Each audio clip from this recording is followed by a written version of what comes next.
बिस्मिल्लाहिर्रहमानिर्रहीम। नाजरीन, आप मेरा यूट्यूब चैनल देख रहे हैं। मेरा नाम है ताहिर नईम अख्तर। तमाम देखने और सुनने वालों को मेरी तरफ से अस्सलाम वालेकुम। मैं फेसबुक पेज पे भी देखिए,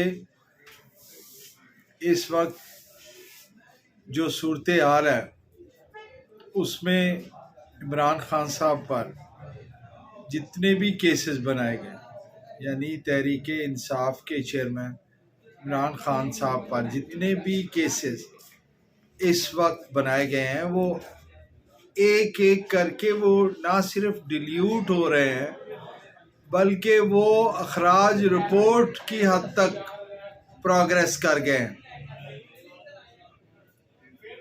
एक होता है किसी इन्वेस्टिगेशन में मुतस्सबाना तरीके से या किसी ज़ेरे असर आकर आईओ उसमें अक्यूज पर्सन को चालान कर देता है और फिर कोर्ट उसके हकायक को देख लेती है कि ये इसी तरह खान साहब का एक एक केस जो सामने आ रहा है, वो जब उसकी इन्वेस्टिगेशन सामने आती है तो उसमें से कुछ निकलता ही नहीं है। अब अलकादर ट्रस्ट का केस देख लीजिए, कभी उसको मलक रियाज जो एक प्रॉपर्टी टाइकोन है उनके साथ जोड़ने की कोशिश की जाती है, कभी उसको ट्रस्ट के साथ जोड़ने की कोशिश की जाती है, कभी उसको एक वजीर आज़म का अनड्यू इन्फ्लुएंस जो है उसके साथ जोड़ने की कोशिश की जाती है, कभी उस केस को सुप्रीम कोर्ट के साबिक चीफ जस्टिस साकिब निसार के साथ जोड़ने की कोशिश की जाती है।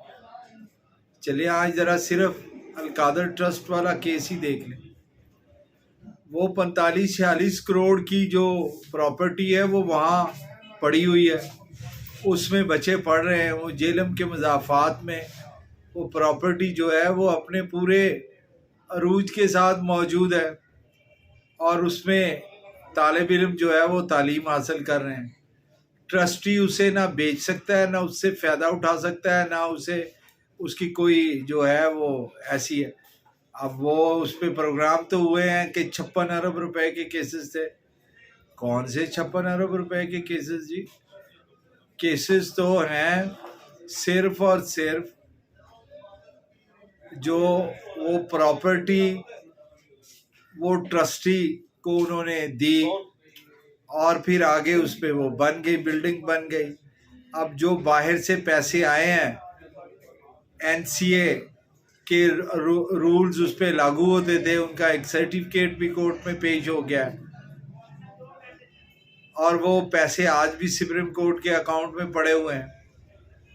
तो फिर ये तुरफा तमाशा क्या है? तमाशा सिर्फ एक ही है कि पाकिस्तान के अंदर जो वजीर आज़म की सीट पर बैठ गया उसको उतारना है और पाकिस्तान की बदनामी करनी है कि वो करप्ट है। करप्ट भले वो करप्ट ना हो, भाई उसकी करप्शन को तो कोई मानने के लिए तैयार ही नहीं।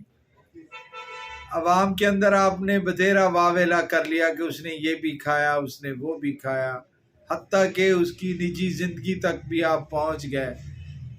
और इससे बढ़कर और क्या है कि आप उसके निकाह पे भी बात कर रहे हैं कि इद्दत में उन्होंने निकाह किया।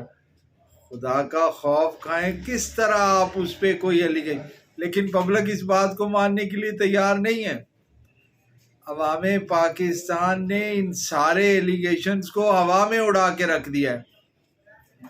और अब अगर कोई बात जो सामने आई है वो सिर्फ यही है कि वो एक लेटर है। अगर साइफर का एक लेटर है तो फिर एनसीए का भी एक लेटर है।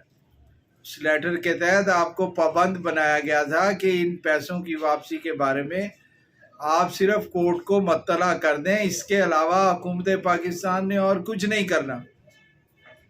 अब बार बार अमेरिकन सफारतकार जो है वो मिलते हैं जाके जेल में चेयरमैन से कि आप उस पर जो बयानात दे रहे हैं उस पर ज़रा अपने वकला को कह दीजिए कि उसमें सीक्रेसी रखनी है। तो बिल्कुल वो सीक्रेसी रखने के लिए तैयार है, लेकिन जो केस अदालत में पड़ा हुआ है उसका क्या करेंगे? उसका तो अमेरिका को चाहिए कि वो स्टेट लेवल पे बात करें। इस वक्त जो भी पाकिस्तान की गवर्नमेंट है कि उनसे बात करें कि वो इस केस को क्यों उन्होंने इस तरह जो है वो किया है और वो ख़त्म करें उसको।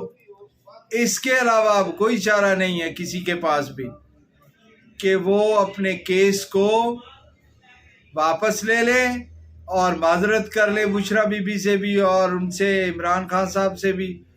खैर उससे वो मलिक रियाज से तो क्या वो माजरत करेंगे, वो तो बंद कमरों में उनसे कोई ना कोई कर रहे हैं। सुना उनका इंटरव्यू जो है वो आजकल सामने आने वाला है।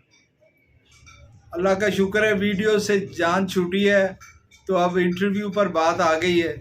चले इंटरव्यू के लिए ये तो है ना कि पता तो चल जाता है क्या हो रहा है क्या नहीं। लिहाजा इलेक्शन के दिन है, इलेक्शन पर तवज्जो दीजिए, छोड़े इन बातों को कि कौन क्या कर गया क्या ले गया।